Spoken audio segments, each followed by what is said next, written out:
Sa persona vinin në ato event atëherë? Në fillimet e tua? Në fillim eventet e para, eventi i parë kanë me 270 persona.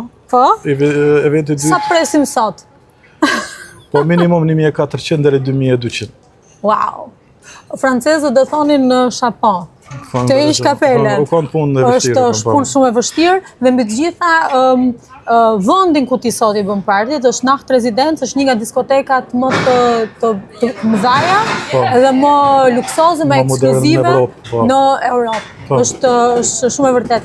Ke këngëtar më famoz të estradës shqiptare dhe të Kosovës. Si janë marrëdhëniet e tua me to sot?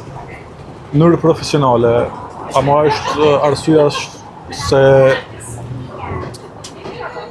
komplet estrada është u shumë mënyrën të u bë më profesionale. Nuk kam asigur atëherë në viteve para ku jemi kanë këtë shoqërueshëm, apo kupton.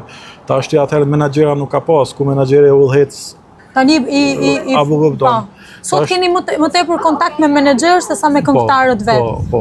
Domethënë unë më shumë jena me menaxhera, apo kupton, kur vjen artisti ose artistja, domethënë atë pjesë sa pike, domethënë kemi edhe biseda personale. Kanë kërkesa.